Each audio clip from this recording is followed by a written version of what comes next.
The regular council meeting, the date is Tuesday, February the 3rd, 2026, and the time is 7:04. With that, we'll call the meeting to order, and reporting out of the closed portion of the meeting, council is pleased to report that they have completed the CAO review, which will be filed accordingly. So thank you for that. And we'll move on to the adoption of the agenda. Do we have a motion to adopt the agenda? Moved by Councillor Abbott, second by Councillor Broughton. Any amendments, changes? I've got one thing I'd like Okay, Councillor Abbott. to add on table item in the new business. And I'll pass them around in a minute if I can get it on the table. This is a call for a reconsideration of item 10.1.1 from the special council meeting on January 26th. And that was the resolution to proceed with the OCP and zoning bylaw update. Second. Sorry, hold on a second, just to get oriented, that is 10.1. No, it is the reconsideration of the resolution taken 10.11 in the special council meeting. And I can read what I want reconsideration of is that council directs staff to proceed the comprehensive official community land zoning bylaw modernization 2026, utilizing $155,786 of funding allocation from the Ministry of Housing to undertake the work through a competitive request proposal process. That was the recommendation we passed, the resolution we passed. We see the, can you pass that out, is that on? Yes, table? I'm trying to get it on the table. I need some degree put on the table and I can pass it out by all means. Well, it's just want to take a look at it, so we know what we're. Yeah, I'm just trying to follow the process.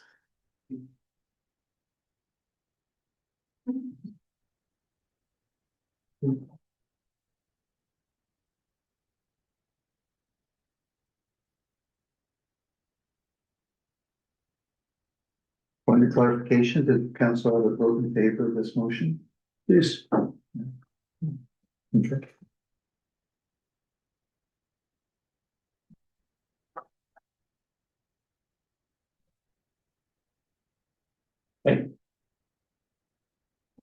Any comments, Mr. Blackwell?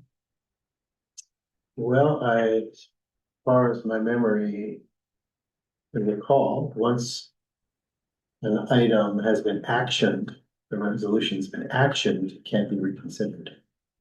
I have to just double check that. Okay, and this one's been action. This RFP is posted. I think it can be reconsidered. I seem to recall those resolutions that have been actioned, either by bylaw or otherwise, once actioned, they can't be reconsidered. Because that's typically due to like potential legal implication. Can you remind us of how the vote went? Yes, so we have no minutes, but I did go listen to the recording.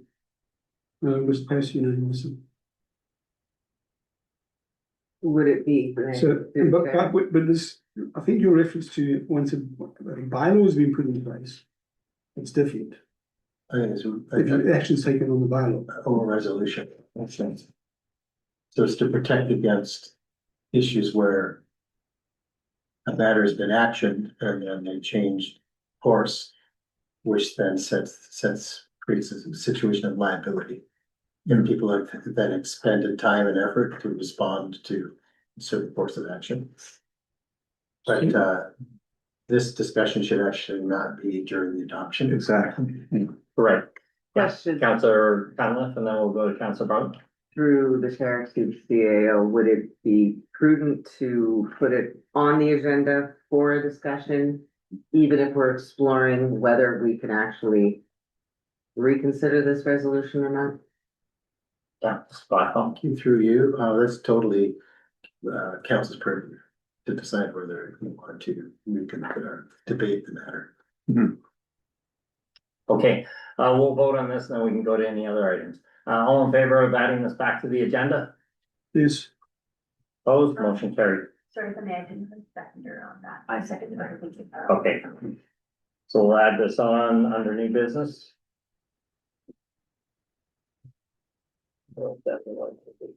14. Okay, any other amendments, changes? No, okay, all in favor? Yes. Opposed, motion carried, so the agenda as revised. Okay, public participation, anyone in the gallery? No, anyone online, Crystal? Yes, please. Oh, Please raise your hand. that's right. Okay, Vince, you're up. I'm just trying to turn my camera on. Give me a second. Yeah, there we go. Thank you. Just to introduce myself again, I'm Vince Reiki. I'm a resident and owner living in Calvin Grove.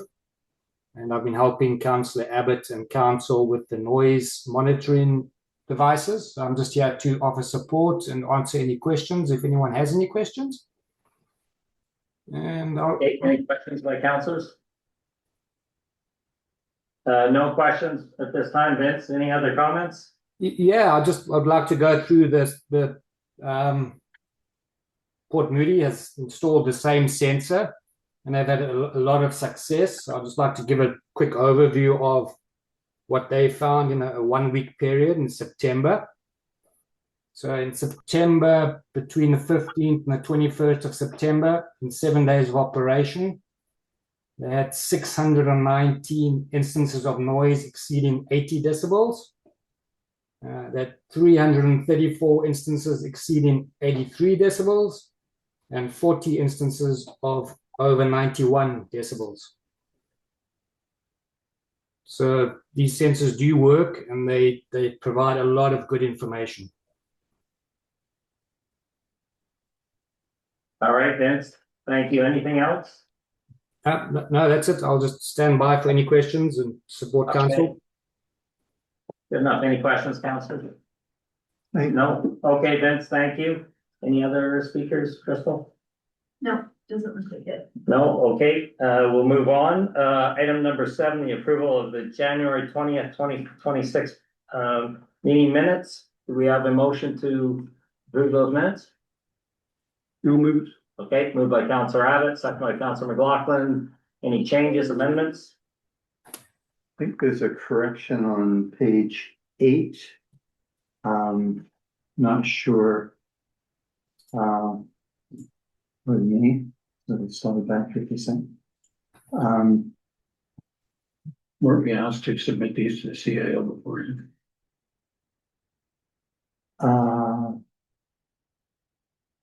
Yes, we were, but it's, we can leave something I saw it before I came this evening. Page 8. We have,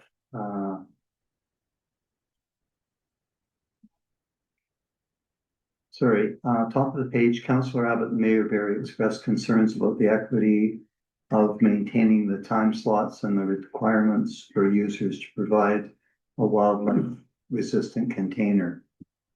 Is that accurate, Councillor Abbott?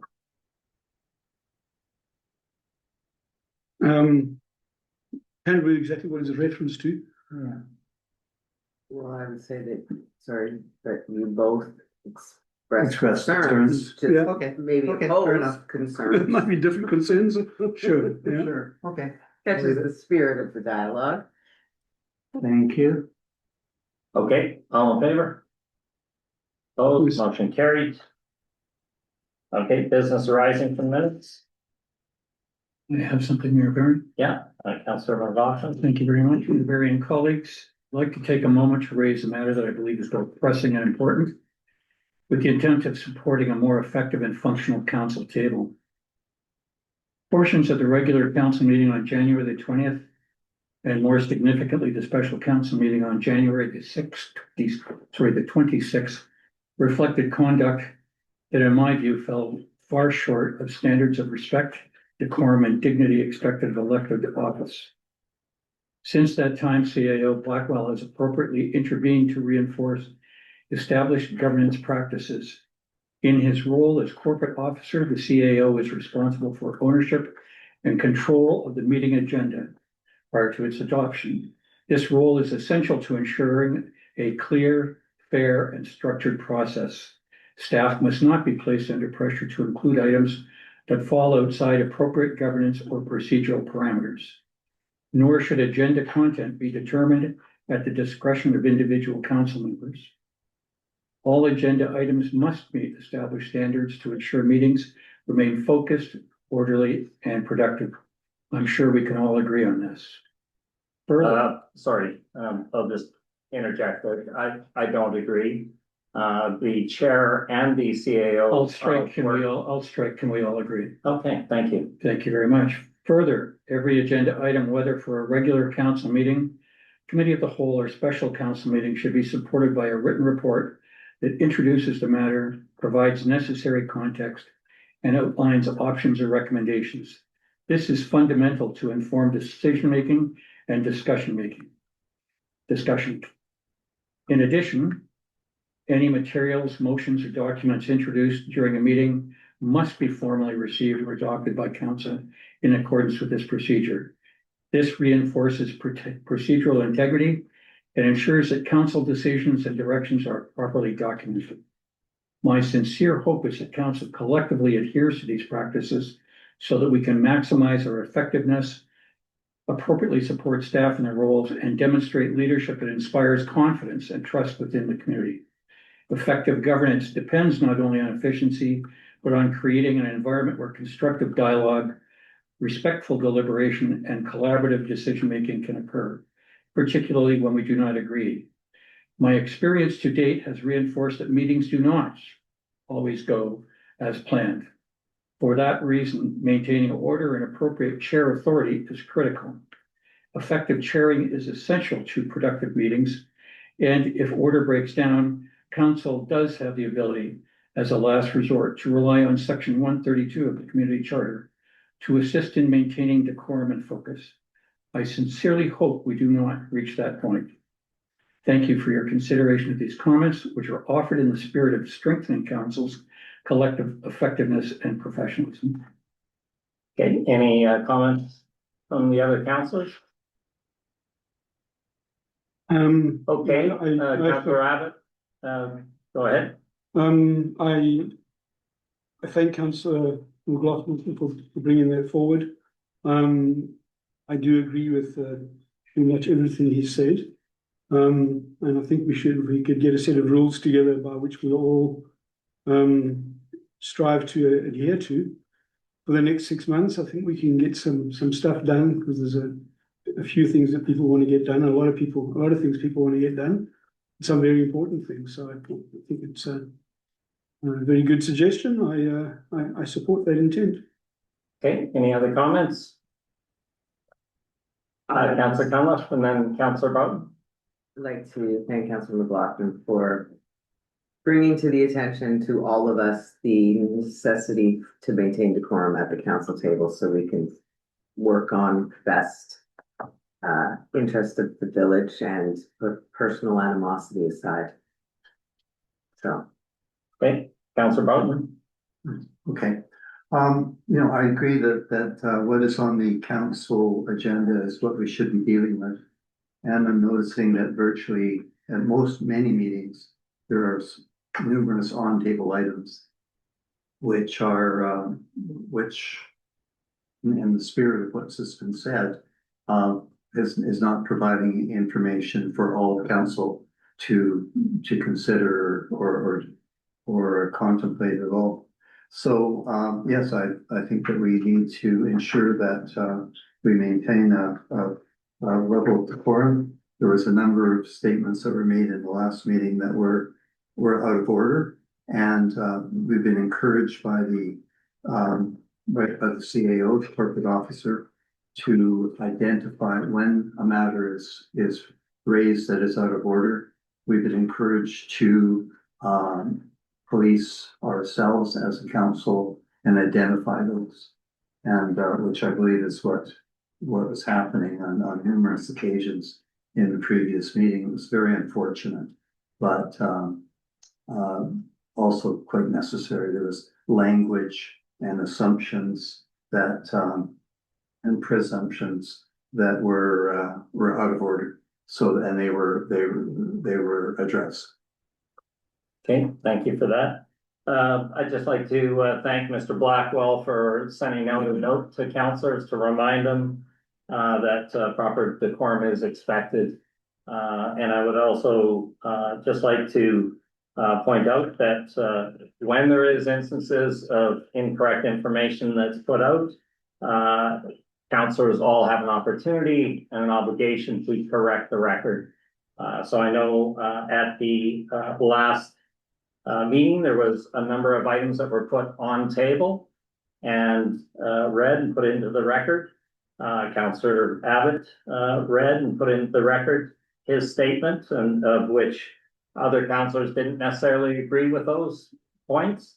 And as a consequence, I did put forward, I think it was about 290 pages of various emails just to counter some of those arguments. So I think in the spirit of open transparency, I think we all owe it to this community to try to continue to get information out to the community, and that goes for closed meetings. I know we've gone on on record as a 30-day rotating sort of a review of meeting minutes to disclose to the community. So hopefully, as we move forward, there's going to be much more open, transparent communication. So thank you for that. We'll move on then. Can I? Yeah, Councillor Abbott. Just make one comment based on just something on what you just said.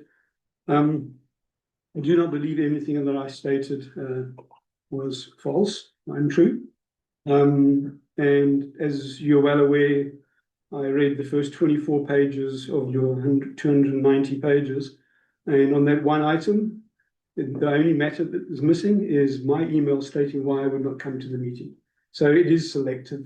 It's not fulsome. So, and on that note, I'm going to say no further, other than I'd like to get back to what Councillor McLaughlin suggested. Okay, and Mr. Blackwell.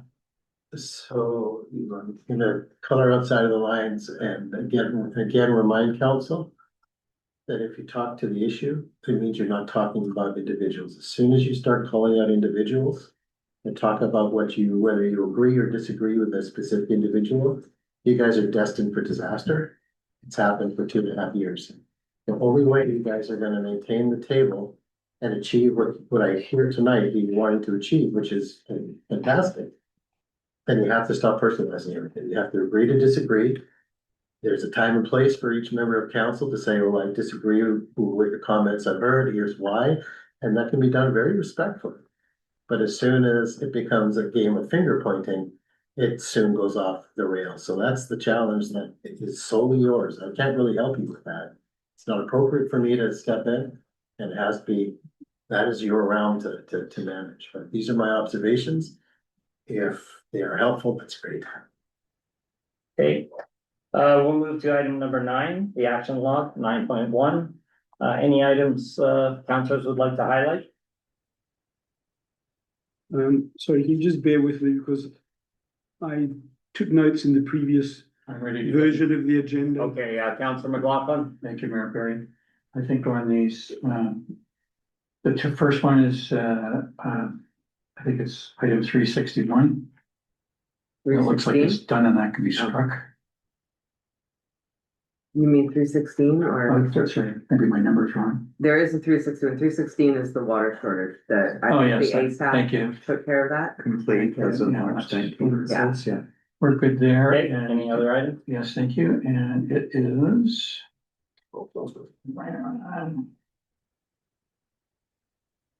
It is, item. About the 361, sorry, that's where it was. It is, Tracy, yeah. And September seems like yesterday, not. It's about the public toilets at the center of the village, which they're all over the place. We were looking, I believe, we were looking for some discussion and where the facilities are located, how many, why they're there, and items like that. And I see there's some pertinence on it. I haven't seen a report, but I did speak with the Director of Operations today, and there, if you're fine with inviting him to the table, we could ask questions and deal with it. I'm fine with that. Any other councillors object? No? Mhm. All right. Thank you very Okay. much, Director of Operations. Is there a report on this? Or did the department decide on where they were going or how many there are? And could you tell us where the locations are?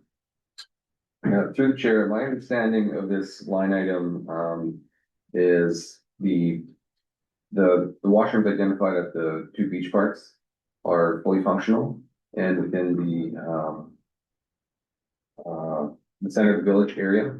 And that those were identified as appropriate locations to send people, to use washrooms. Center of the village, meaning which would be the commercial complex behind us. Mr. Blackwell. I can jump in to the rescue. Not right, no, it's no. No, I just mean that he's sort of new to this whole topic. So as council will recall, this is an ongoing sort of, to use the word saga, of trying to manage toilet-related behavior around the store. There's lots of confusion for people that are driving through or past Lions Bay that just suddenly, when they hit Lions Bay, decide that this is the place to stop for, to use the loo. And it's created lots of issues with people sort of utilizing the bushes in and around the store. So there'd be various efforts to try to resolve that.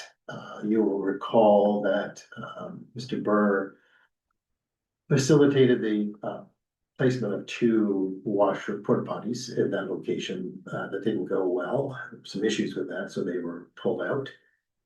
And then through a subsequent report from Mr. Burr, options were brought to council to facilitate the installation of something more significant than what was provided.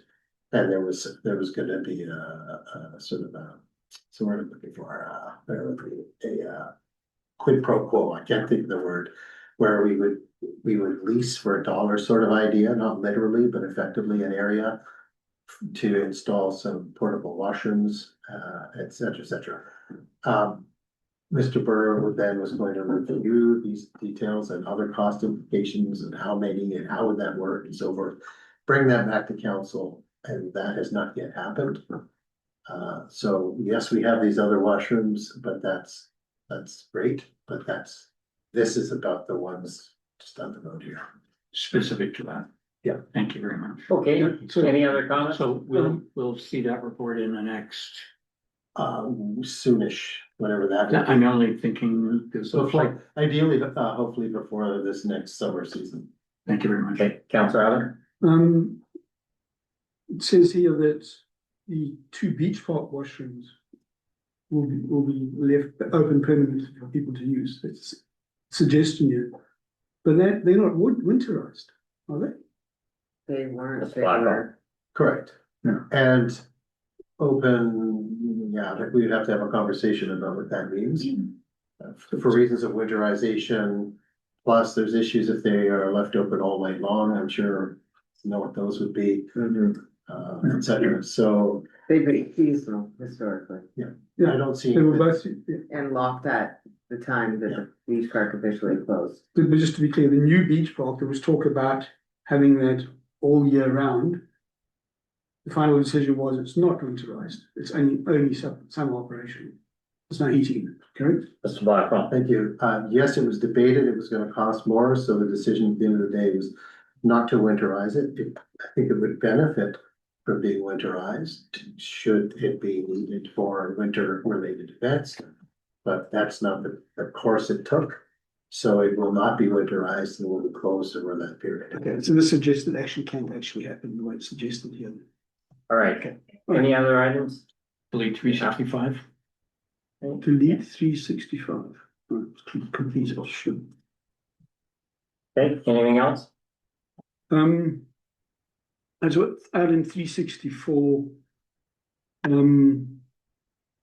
that came out of a correspondence item.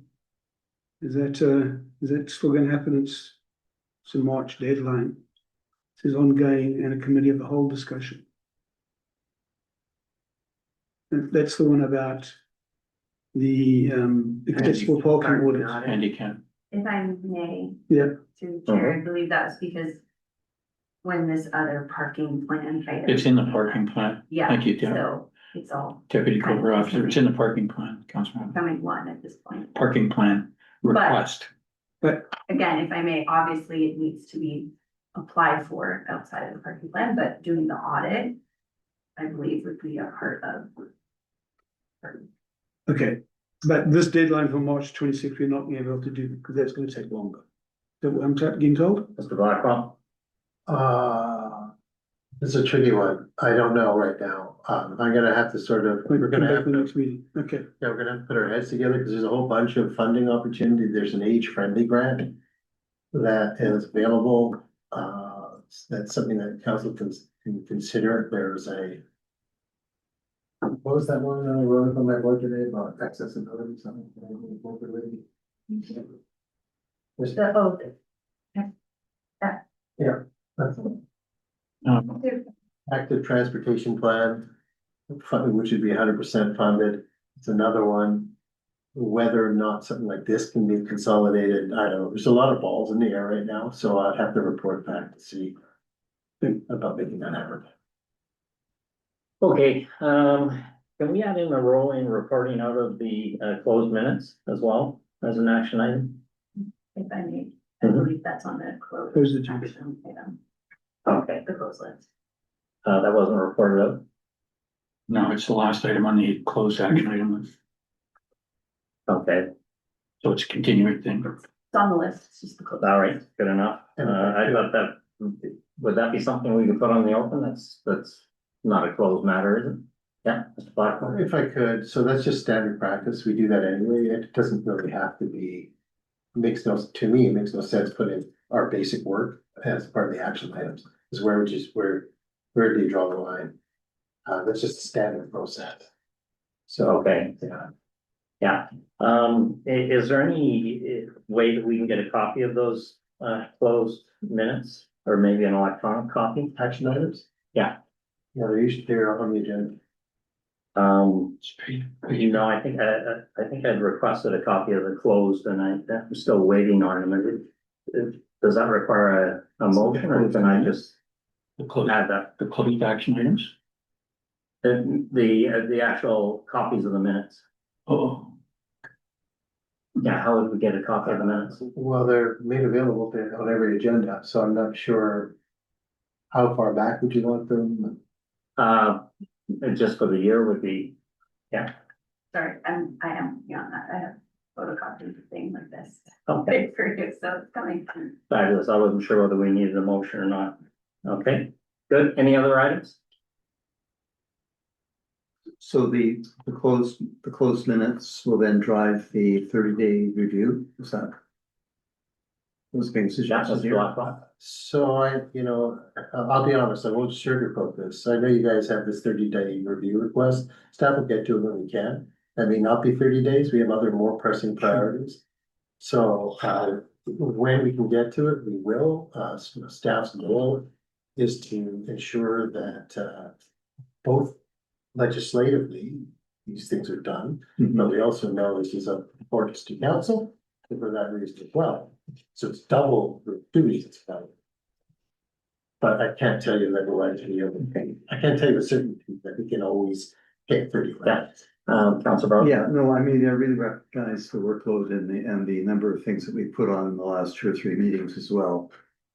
It has been problematic though that we have not been dependably reporting out of closed in my mind. So I just think that the motion for the 30-day rolling review is important. And that we begin reporting out matters from closed in a fulsome way, I think is really important. So I think just to whatever we build can on do. Councilor Broughton, I'm not trying to be difficult or put more workload on, but I think if we could get a package of the closed minutes, we might be able to help you on some of those because as we know, there hasn't been a lot of reporting out of closed and I think that 30-day rolling average will help us, but also like you say, you've got a lot on your plate. If the councilors can flag some of the closed items that have been locked and closed, because those don't come out unless there's 3 councilors or more vote for those to come out of closed. And, but I think we've all sort of, as Councilor McLaughlin said, we've all pledged to work together a little closer. So we'll be able to look at those minutes and hopefully get more information out to the community. Any other comments? No? Okay, we'll move on. Next item is 9.2 solid waste recycling. Bylaw number 455, 2013, amendment bylaw number 652, 2026. Solid waste and recycling collection bylaw number 455, 2013, amended bylaw number 652, 2026 for adoption and for decision. We'll put it forward. Second. Second, Councilor Broughton, you have a second? No, I'm not seconding. I'd actually like to move that we defer this. I think that we have items. Excuse me, did you not listen to the first part I spoke about? Sorry, Councilor McLaughlin. You're out of order. Councilor McLaughlin, please go through the chair. Thank you. Through the chair, out of order with this request, sir. Okay, we have a motion on the table. The motion is, To accept, did we read the motion? We did. Councilor Abbott? You did read the motion, yes. and it went first and second, Mayor Barry. Okay, the motion is that the solid waste and recycling bylaw 455, 2013 amendment bylaw number 652, 2026 be adopted. Okay, that was seconded by Councilor Pamela. And comments? Councilor Broughton, you had a comment? I did, yes. I believe that this bylaw is premature at this point in time. I recognize the work that staff has put into it and that has been raised. There is, in my mind, though, a serious concern that there is an ombudsman report and settlement discussions and discussion of fairness in some elements of the amendment, not the actual setting of rates, but the actual amendment. I'm Look, on a point of order, misunderstand somehow, Mr. McLaughlin. One moment. Placing of the. One moment, Councilor Broughton, Councilor Abbott has point of order. before Councillor Brown goes any further, he's mentioned this ombudsman report 3 times in the open meetings. It is one of the things in the community charter that must only be spoken of in closed. Please do not go any further on this matter. It has to be enclosed. Okay, just to support I'm not Councilor discussing the Broughton, motion. I'm not that has discussing been, the matter. that I'm has saying- been talked about I'm in saying open. In fact, our staff have mentioned the ombudsperson's report, so that has been discussed. It's in open. I'm Back to not Councilor debating the Broughton. ombuds versus report. I'm stating that it may have, that Point of if there is anything. Yeah, Councilor Coniff has a point of order, and then Councilor Coniff, your point of order. Please call the question. No, we get to go around. Each councillor has an opportunity to speak to the motion. Okay, so Councilor Broughton, you're back on. You have a maximum time of 3 minutes. Okay. I'm unclear.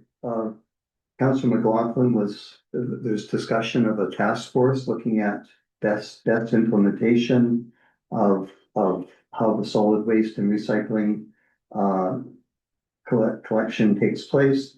I have some serious concerns. There's going to be an item coming up later in the agenda regarding aging in place and our evolving community. And I don't think that we should be making decisions in silos. We have an aging population. One of the issues that was raised regarding solid waste and recycling issues was the fact that whether people could manage some of the suggestions that were being put forward. There is a situation here where we have people who are being expected to place garbage recycling and so on out and on a variable schedule, which is creating hardship for quite a number of people. And there's been letters from very established residents in the village, which I don't feel we have adequately addressed. Last November, I think those were. As a result of some bylaw letters that were sent. I think we have some issues here that really need to be addressed. I recognize that this has been going on for a very long time, but to make a mistake and then continue to support that mistake is unfortunate and not acceptable. So I believe this matter should be deferred. We have, there was the discussions of wildlife attractants. We have actually 4 different streams of materials that leave our community, including garbage, green waste, recycling, and also other animal attractants. And I don't think that we have adequately dealt with the green waste at this point in time. One of the suggestions before Christmas was that residents truck their green waste to the work yard. Fortunately, that has been removed, but I think that there's a bigger picture issue here. And I think that it needs to be looked at in its entirety. I think that council has a responsibility to look at the overall lifestyle benefits, aging, and so on of residents. Thank you, Councillor Broughton. Any other comments, Councillor Abbott? One comment, we've discussed this Yes. for the best part of 2 years. We've discussed all these items over and over and over. Staff have asked us to move on. There is no better mousetrap. Please call the question. Okay, Councillor Cunliffe? I thought former Public Works Manager Burr made very good points addressing all of these concerns at the last meeting. I would like to please call the question. Okay, I'll comment and then we'll call the question. Councillor McLaughlin, you have your hand up? Thank you very much, thank you very much, Councillor Broughton. Deputy Corporate Officer, I was in quite a flurry of events today, and I know it's passed, but could you please strike any commentary about me forming a task force? This emanated from the recording aspect. I can't imagine saying that. I can't imagine offering that myself.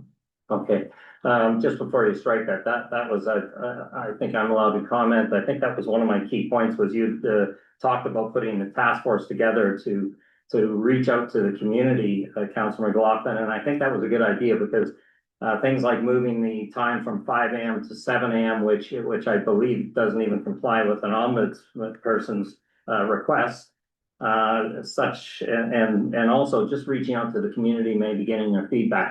I would be in favor of deferring this, giving you the opportunity to reach out and have a little bit more input, as well as, again, we've mentioned this ombudsperson's report. I'd like to see a final on that.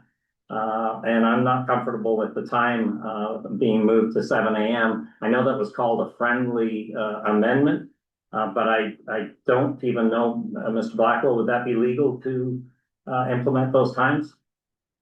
How do you mean legal? Can you clarify what you mean there? You had referred that there was some timing, whether it was applied equally throughout the village, and whether it would even be legal for our bylaws to actually try to implement that. I think there was concern about the staggered collection times, that it created an undue, unfair sort of hardship, an uneven playing field, where you could argue that the earlier people were disadvantaged relative, or the later people were disadvantaged relative to the earlier people, so it wasn't a consistent a level of service. However, the proposed changes as has been laid out by staff on numerous occasions, addresses this by providing the opportunity to use wildlife resistant garbage cans, which means that those pickups time slots don't any longer apply for those people that need to leave early in the morning. They can utilize that tool, that mechanism, that technique, which sort of levels the playing field, if you will. It takes away that issue around time slots that don't work for other people. Okay. Does that answer your question? No, for people that are working, I know it's a challenge, it's a hardship. And I think that was one of the key things that was pointed out was we can't unduly put hardships on residents. One other point was the enforcement provisions that I flagged here. Is there any way we can get more clarity on this being a bylaw officer as opposed to officials, within the village. Because I know in the past that is, that's been a problem for some of the residents. Having, I know that various committees, had volunteers or paid, people come on and, so that was a problem for some residents. Sure. So with respect to your first question, so as I said, the wildlife resistant garbage cans are able to be put out earlier, which should then address the concerns that people have regarding having to leave early in the morning to go to work. So those people can use these special garbage cans issued by the municipality, then they're able to put it out earlier. So that deals with that question. The second question is enforcement, and that's done solely through the bylaw enforcement officer. No other entity or whatever. Other than, I'm not speaking about the wildlife. What do you call them? Conservation officer. Conservation. I'm not talking about them, I'm talking about within our purview. It's only the person, the position that is responsible for dealing with all law enforcement matters is the law enforcement officer only. Okay. Does that nail it?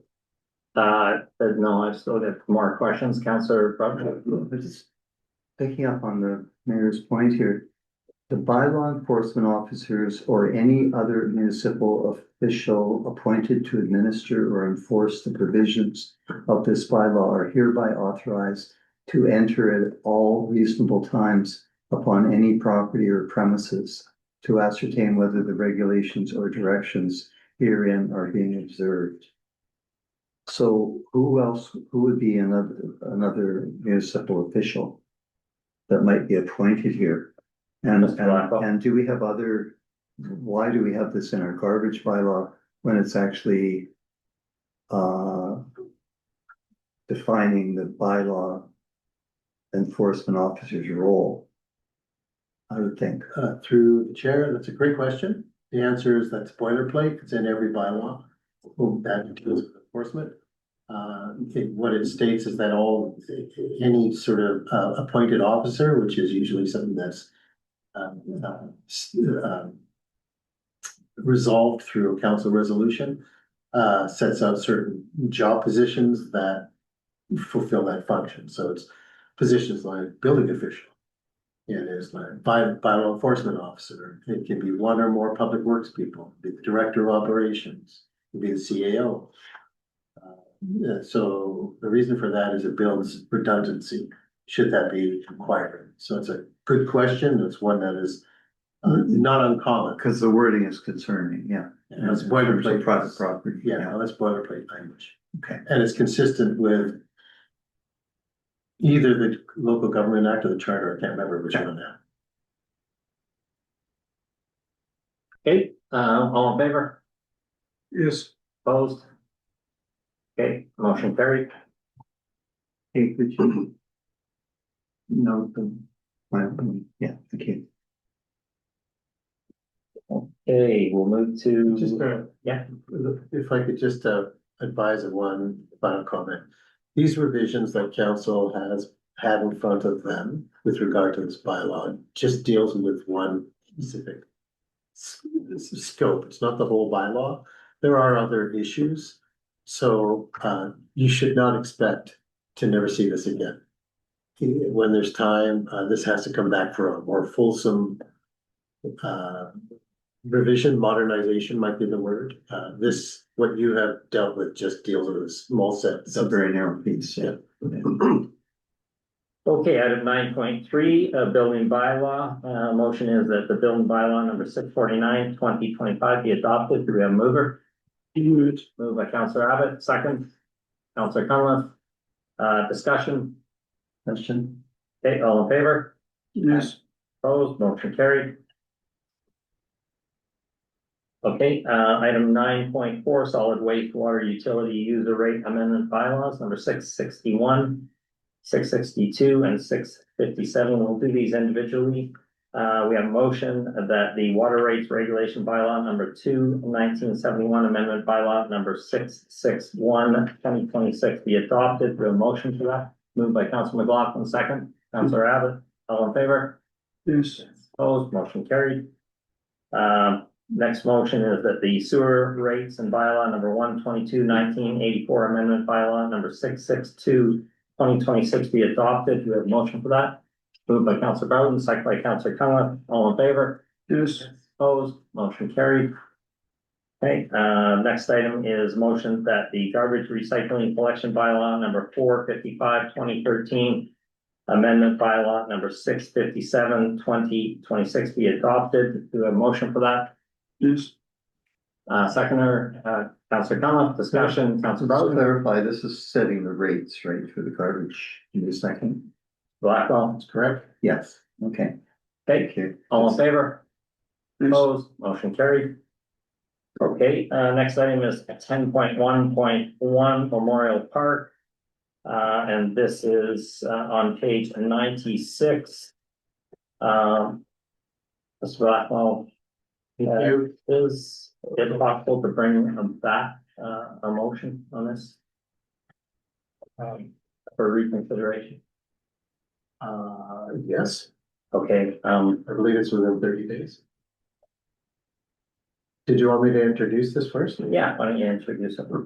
So this is just sort of an information report setting out some of the considerations that our council needs to consider with regard to establishing any park. Excuse me, in this case, the park at Brunswick Beach. It's not just as simple as sort of going down and facilitating improvements. There's a number of sort of tick boxes that need to be ticked in that process. Staff can't just do those. We need sort of direction from council by way of resolution as a whole or one by one, whatever. But there are, of particular note, there are going to be costs associated with this.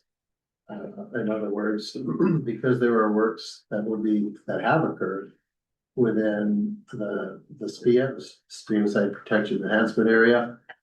There's a provincial process that is required that includes a report from an RP Bio. That's going to cost money. And then there's the consideration that ultimately public works staff are going to very likely have to take over the ongoing maintenance in the long term. And the other consideration is all volunteer work with regard to works on municipal lands must be supervised by a staff member for a number of reasons. But one of the key reasons is for MIABC coverage assurance to apply. So these are some, and there's more considerations for council. And so my job is to bring these to your attention and receive direction, whatever that might be. Okay, the one item that I wanted to bring back, and we're allowed to do that within 30 days. We have 4 resolutions. I think we are all very much in favor of having a memorial for the tragedy that happened at Cannon Creek. The one item is item which would, I think the motion was, which park will be located at the end of Brunswick Road and village-owned property at the joining Botany Creek and Magnesia Creeks and down to the waterfront. I would like to rescind that motion, or at least have a vote to rescind that. And the reason being, the report that staff have put together, page 96, I think outlines the liabilities associated with that if we don't go through the proper process. So I'd like to refer, first of all, rescind this. So I'll call a motion to re-vote on that. And then refer it to staff. And it's pretty much outlined on the report, page 96, to go through the various processes and just make sure that the village doesn't take on any unnecessary liability and that we land on a location that we can all be proud of for some time. So, I think Councillor Broughton. I'm a bit concerned. I guess I need some information. We have an area outside the village chambers here. That's the Norman Kirby Garden. We have gardens in different locations around the village. we have a butterfly garden up at the entrance, at the end of Mountain Drive. We have some sort of special designated areas. They're not necessarily designated as parks, but they do have a special designation. So I'm wondering if there's some way, without that particular area being designated as a park, if it can receive special designation, because I don't understand, I don't believe there's gonna be any construction as such there. There will be, some landscaping, butterfly garden perhaps, but nothing structural or of concern to the creek or requiring, geotech reports or anything of that nature. So I'm just wondering if there's some simplification. And I'm gonna defer to my colleague Okay, here. Mr. Blackwell had his hand up, then we'll go to Councilor McLaughlin. Previous, designations. Okay, Mr. So Blackwell. the short answer is, the RAR regulations, solid yards, the parent area protection regulations, stipulate that no works of any type can occur within 30 meters of the top of the bank. That's 100 feet. That's trails, that's vegetation disturbance, that's cutting vegetation, that's any zero. And if a community wants to do anything, including vegetation management, it needs, it's a provincial statute, it's not sort of interpretive, this is, we are legally obliged. And if we don't, and any municipality is identified as not fulfilling its fiduciary responsibility pursuant to statute, then it can be fined. And then typically with riparian area fines, it's habitat replacement or compensation where you have to do compensatory work elsewhere. It's an expensive proposition. So my recommendation is if you want to do anything and pretend that nothing has happened, if you're gonna want to do anything, there are rules that have to be followed, must be followed, whether it's a butterfly garden or what's a full-blown park. The same level of effort will go into the RAR component. Other components will have different, in other words, you plant a garden somewhere, well, then it's a road end. It's not a park, but you don't have to zone it as a park. But then there are other implications. Are you setting the stage for, are you inviting travelers to stop their car on the way to someplace and visit the park? Our community members good, or the garden, whatever, our community members, in which case now we have a legal obligation to make sure that it is constructed to a municipal standard, so there's no trip or slip or fall hazards or, blah, blah, blah, blah, blah. So I would love to say, oh yeah, it's just as easy as planting the garden in the front yard. Unfortunately, as a municipality, municipalities attract liability because they're perceived as having deep pockets and easy targets, right? So Mr. Blackwell, do we just rescind this and then refer it to, would my motion rescind this motion, or would we actually have to vote on it then? my recommendation is, because there's a lot of meat here that council has not discussed. I think the logical thing to do would be to punt it to a committee of the whole. So you can discuss all these items and rule them in, rule them out, change course, do whatever you want, and then report back with the recommendation to your council table as to what you want to do. But it's hard to roll up your sleeves on this, all of these issues. And in a formal council setting. Okay, within 30 days, we rescind this or we vote on it again and then refer it to either committee of the whole? You certainly can choose to rescind it now. Okay, I'll make a motion to rescind it. Do I have a second? Second by Councillor Abbott. Discussion. I don't believe Councillor Abbott rescinded it. No, I didn't rescind it. I was looking for a second. We can talk earlier, but I'll take it as a second. I'll talk to it anyway. I'm all in favor of doing things correctly, especially around riparian areas and protections. Trails go up to cross creeks, bridges go over creeks.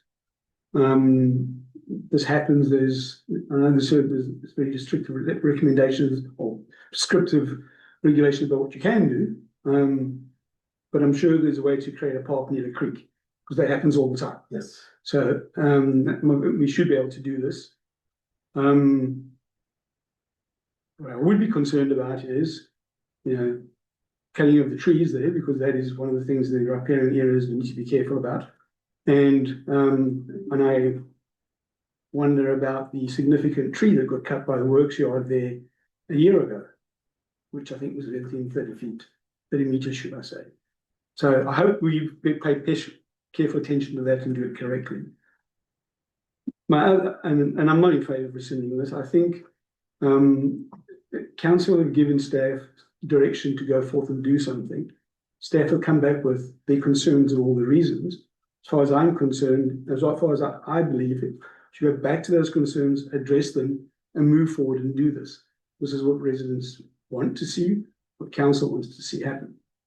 So I'm not suggesting we and we can instruct staff to break the law, but I don't think we need to rescind this and start over.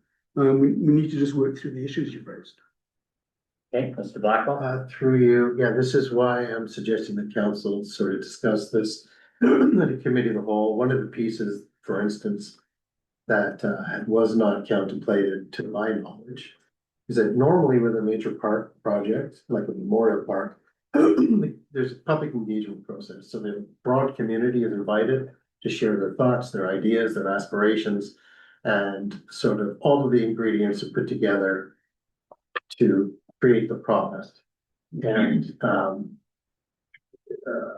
my sense is that I've not seen any evidence that the broad community was invited to any sort of engagement process. So that's an example of something that you would benefit, in my mind, of discussing more fully with the committee of the whole setting and talk about your appetite to do this versus that, spend money here but not there, that sort of thing.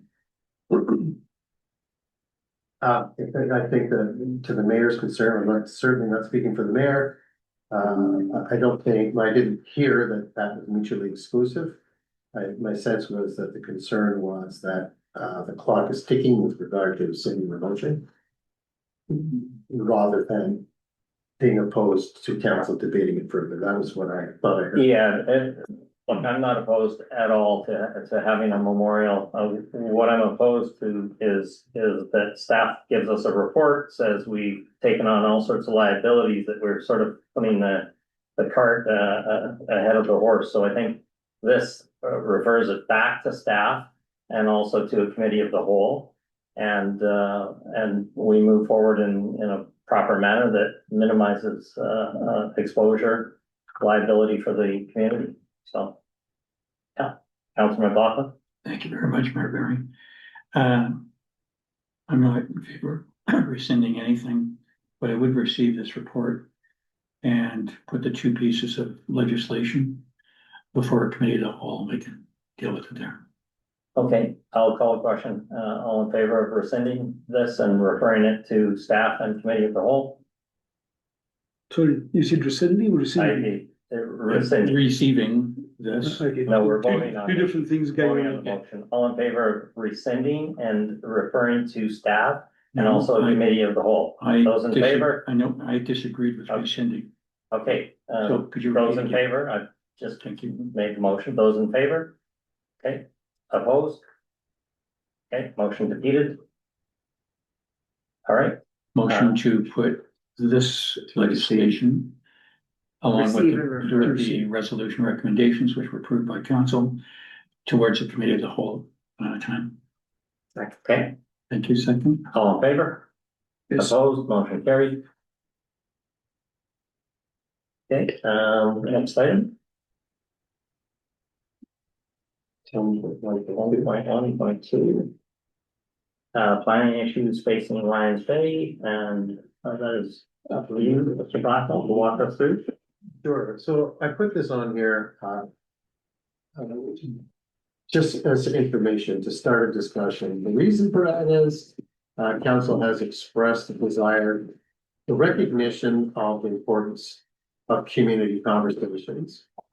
And it has been sort of directly and indirectly speaking to recognition that this is not happening, that there are emergent issues that the community needs to be discussing.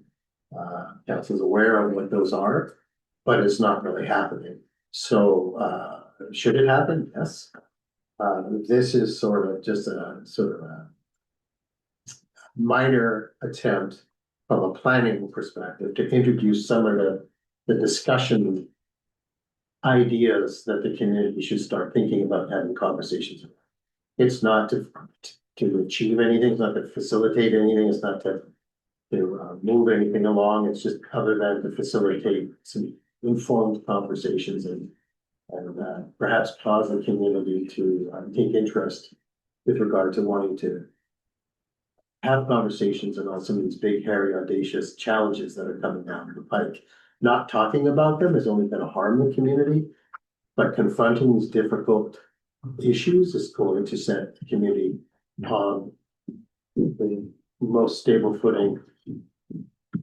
Someone said that it possibly can. So it's just there for interest purposes. Okay, any questions? Councilor Broughton? No, it's really appreciated, gives some structure, brings some ideas forward, and especially in light of the fact that we are discussing moving ahead with POCT. I know we will be looking to reconsider that later on, but I think that is very helpful in terms of bringing some clarity of what the issues are. And there's a huge amount of things that need to be addressed in this community over the next couple of years and few years. And so I think this starts our discussion, which I appreciate. So thank you. Okay, any other comments? I'll pass some comments now that was in my on table submission that I was going to talk to you later under new business, but some of them report. So some of them are in relation to this report. I was concerned about the report for a couple of reasons, but one of the main reasons is I know it is, and it's just been described as an exploratory planning document, but it goes into some detail of not only prescribing concerns and potential ills of the community, which all communities suffer around infrastructure and infrastructure deficits and so on. And many of these are known, but then it goes on to prescribe solutions. And I think this is where it becomes problematic. We stop prescribing solutions.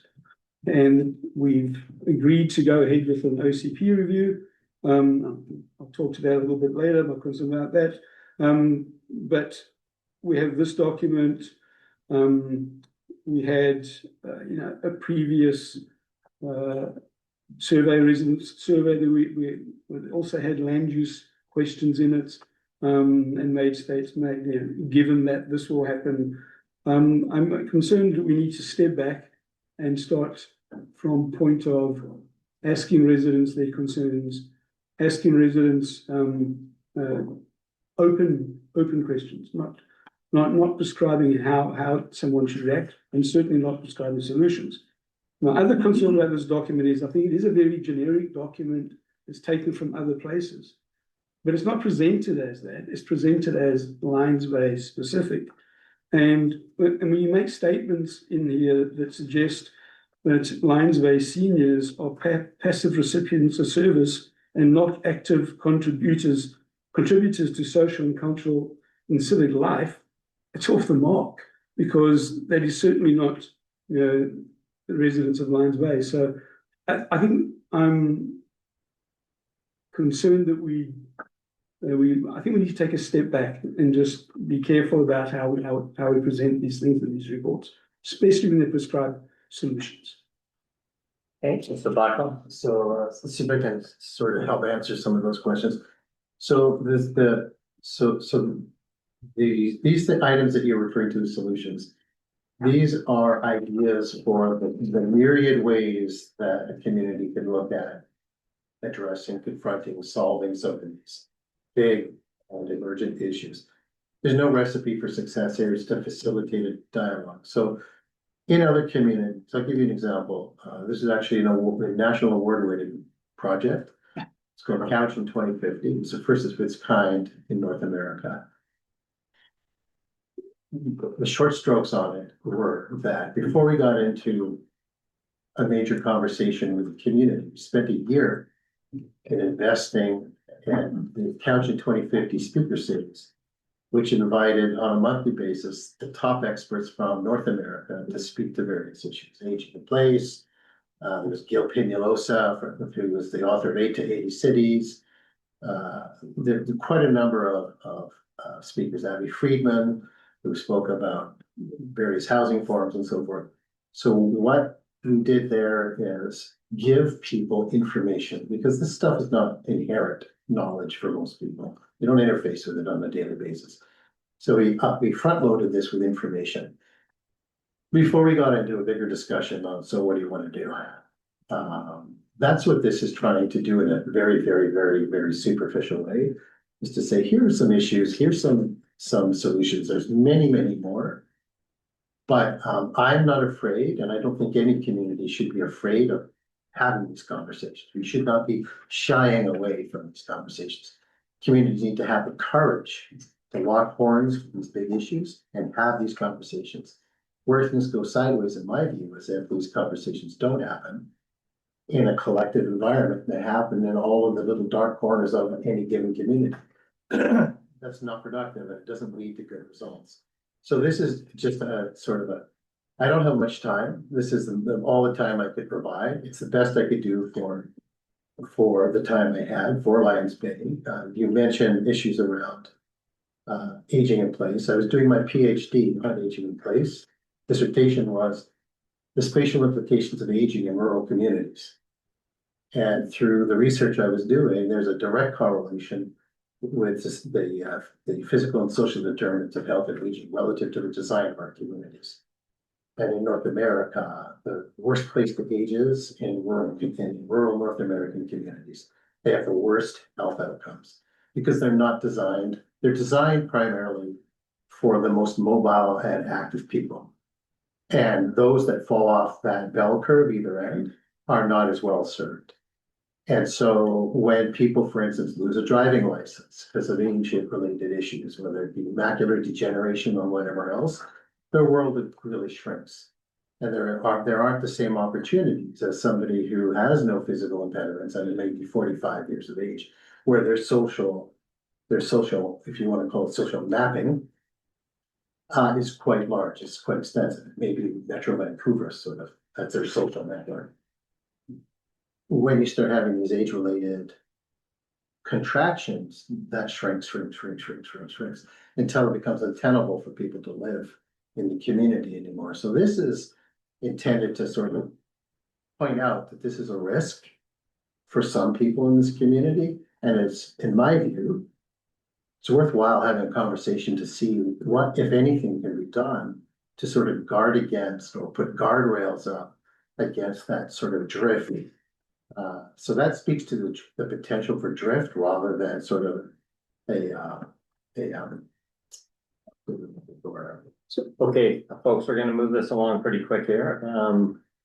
As this is just for information, but any other comments? Just one response there, and this is not the place to have the discussion. No, we have to have it further down the track, and it must be much more fulsome. But I think, Ross, my point is, you're talking about aging in place and on all the things you've listed that become issues for people. My starting point is, how do seniors in Lions Bay currently live, and how do they interact, and what facilities are in place for them, and what's working, and that should be a starting point, because we are a somewhat unique community. We have to be a small little community stuck on the side of a mountain with close to a metro area. And so what are we doing? And that's from my point of view, start there is where we should be starting. Anyway, I'll leave it for the discussion that we're going to have at some point in the future. Okay, motion to receive. You don't need a motion. Don't need motion. Okay, good enough. We'll move to the fourth quarter account payable. And that is on 108. Any questions for staff?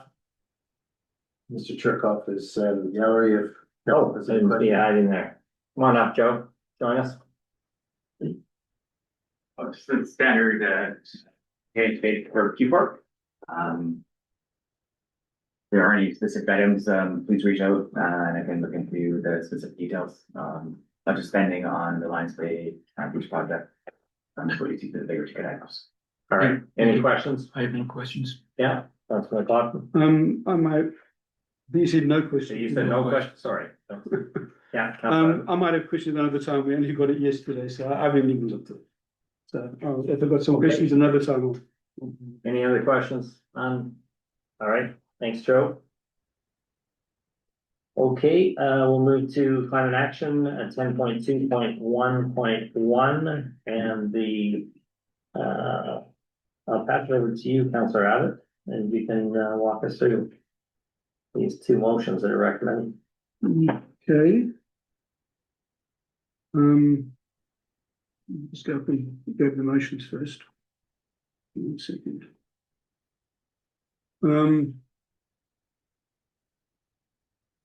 So the first motion is. Okay, sorry, it's in the minutes part. Timber two more, yeah, I got it.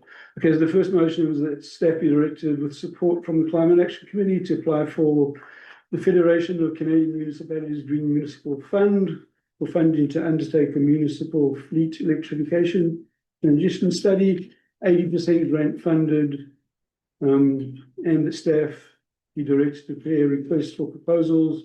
Yep. And I recommend to council that you consider each one independently. Sure. Just read the first one, then Councillor Abbott, Okay. we'll go from there. Take off the and that. I won't read it again. Okay, we have a mover, do we have a second? Councillor Connell seconded, discussion? Any comments, Mr. Blackwell? Well, I think I've sort of spoken to this. I don't know, I don't want to sort of get into the committee's business, but I mentioned this before. I don't know if, seems to me that a better use of this money might be to investigate photovoltaic for public works building to see if we can utilize that, but I don't know if the committee's assessed that relative to this, etc. So it's not much more I can offer. Okay, Councillor Abbott? So I'll respond to that. So yes, we have discussed this. I answered that same question in the committee of the whole. So I don't want to repeat it. Yes, we've looked at all those options. This is not the only action the committee's taken. The committee has a mandate to do things, climate resilience, as well as greenhouse gas emissions. We have reviewed over the years the village's use of energy, and the biggest user left, or biggest, emitter of greenhouse gas emissions left is the use of petroleum fuel in light vehicles or in half-ton vehicles. And so all of those things will be considered, and this is the biggest win that we've got at the moment. The lowest piece of hanging fruit, because we've taken care of some of the other low hanging fruits like oil burning and so on. The only one other one that came close was use of propane, which I've spoken to staff about a few times, and I think we haven't quite wrapped our head around that. How much of it's just backup for emergency generators, how much is actually used, but it's a small usage. It's a small consumption rate. Okay, any other comments? Questions? Okay, all in favor? Yes. Opposed, motion carried. Okay, second motion, Councillor Abbott. The staff be directed to prepare a request for proposal for a qualified consultant to deliver the study, including optional grant writing support, with any contract award contingent on successful grant funding. Okay, do we have a second? Councillor McLaughlin, second, discussion, all in favor? Opposed, motion carried. Thank you for that. We'll move to highway noise, 10.3.1. Recommendation is that staff review the information provided and take all necessary steps to execute an agreement with Electech for noise sensors and monitoring. Sorry, noise sensor Moved by monitoring. Councillor Noise sensor software and software. that staff reach out to Fort Moody staff to understand the decision that led them to adopting the technology, and that staff report back to council with their findings. Moved by Councillor McLaughlin, Could we break those apart? We can break them apart. Yeah. Do we need to break them apart? For this one. Councilor Broughton, would you be okay with, just having them together, or CAO was recommending that With, they- with an amendment. with an amendment? Yeah. Okay. Yeah. And that So, amendment is? Could I move that amendment then? Mhm. What I would like to do is take the words in the first line, that Lionsgate staff review the information provided and take all necessary steps to execute an agreement. And replace that with, instead of take all necessary, replace that with identify the steps to execute an agreement with Electech. Essentially what we're doing is we're suggesting that we act and then sort of consider it afterwards. Kind of inform the decision after the decision's been made. I fully support this, but I'm just a little bit concerned about the procedure here. So I think that once that staff would reach out, identify the steps to execute an agreement so that we're knowledgeable about what those are. And then reach out to Port Moody staff to understand the decision that led them to adopt this technology, which would inform the decision. And that staff would then report back. I think this would be a very, it wouldn't take much time, but I think it would get things put into the right sequence. Okay, so, replace take with identify? Take all necessary with identified the. Just. This. Okay. Okay, amendment that, Council Campbell, I'll second. second it, okay, all in favor? Sorry, can I just Yeah, speak to that? discussion, Please, sure. speak to that. Michael, I'm not sure what you're suggesting. Are you suggesting it needs to come back to council again before staff take the action? Why are you, I'm not sure why you need to make that wording change. So we're telling them that it's a great idea, and then we're asking them to go and ask what led Port Moody to do. Okay, this. so yeah, let me speak to that, and it probably is not clear in the resolution. I thought that's why you're going. It's not clear in the resolution, where we did discuss this at the committee, the whole meeting. The end that staff reached out to Port Moody was purely an offer that if staff wanted further information or felt they needed to ask some question, Port Moody staff had said they would talk to them.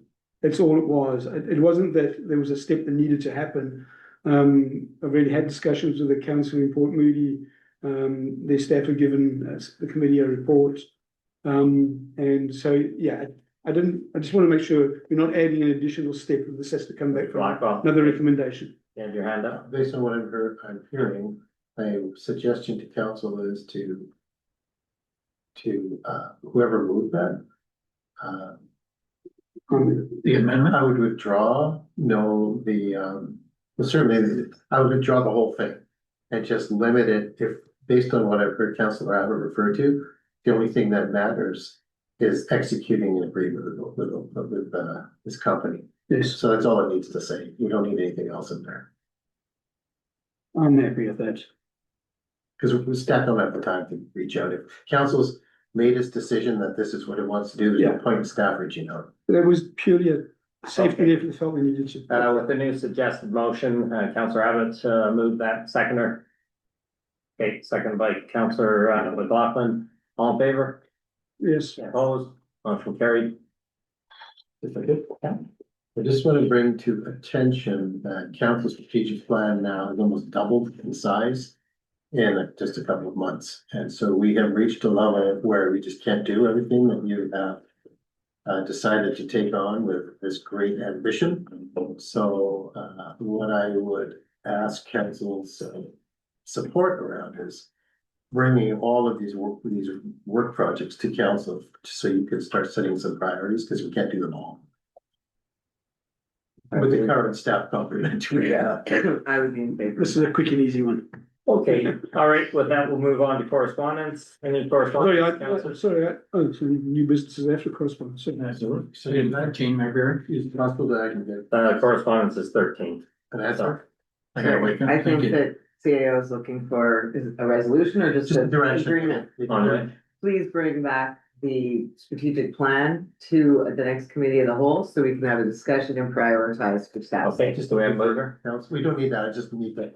Yes, please. Sure. Sure. Sounds good. Okay, any correspondence, councilors would like to pull out, discuss? No, I don't think there was actually. Seems there was. Okay, Yeah, we'll move right to new business, Oh, and that- there's the add-ons, Mayor Barry. The Sorry? LGMA is on the. The correspondence. LGLA. LGLA. Continue business. And there was also the marine thing, or are we taking that one on? No, we don't need that. Yeah, Mr. Blackwell. Yeah, so I can speak to the marine thing, so that's already sort of been discussed in part. I reached out, or I had a conversation with the Director of Operations. To sort of get this across the finish line. I know Councilor Abbott has a specific idea in mind with respect to a landmark that makes sense, so we'll just sort of coordinate that, so we're all on the same page. And the Director of Operations can convey that. It's nothing new, it's what council's already had. Okay. That's just a idea matter, right? All right, any other items? The LGMA, please. LGMA? Okay. LGLA. Sorry. LGLA? Little too old for the table, that's all. Yeah, Mr. Blackwell. So, Mr. Cherkoff is here to answer any questions that you may have relative to the overall budget for training and conferences. There's two types of things here. Don't forget, you have UBCM coming up.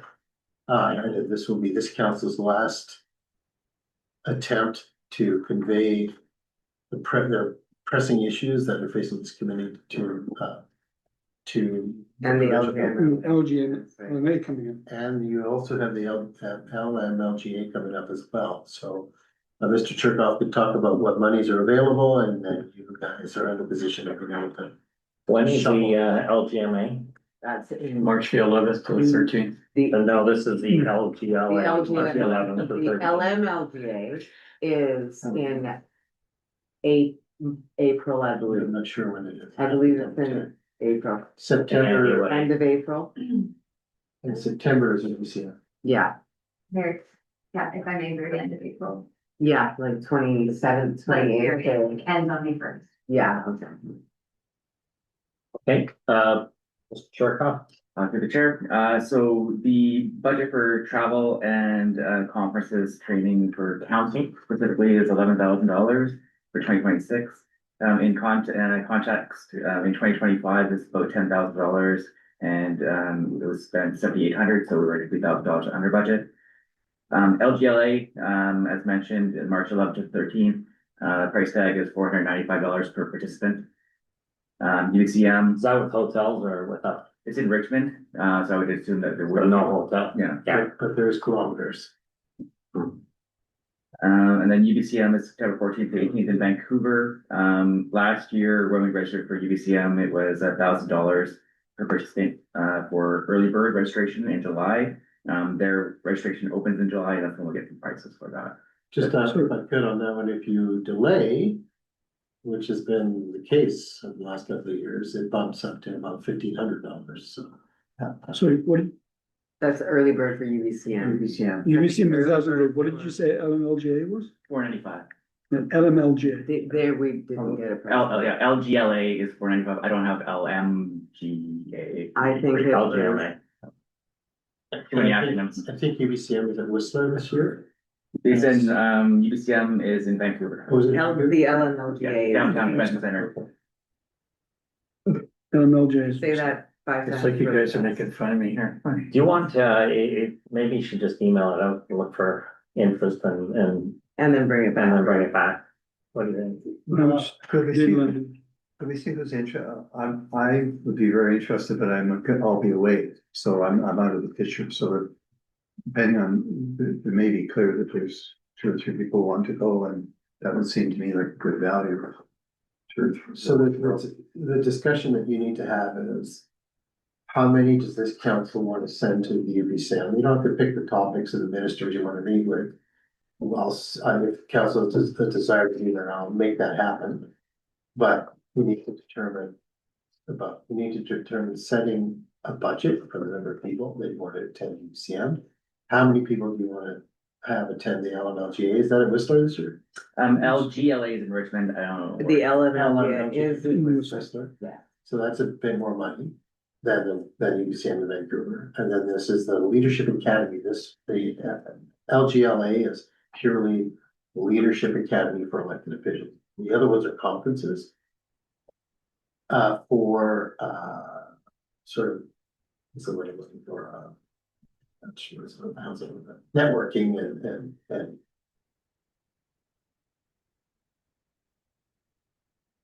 LGLA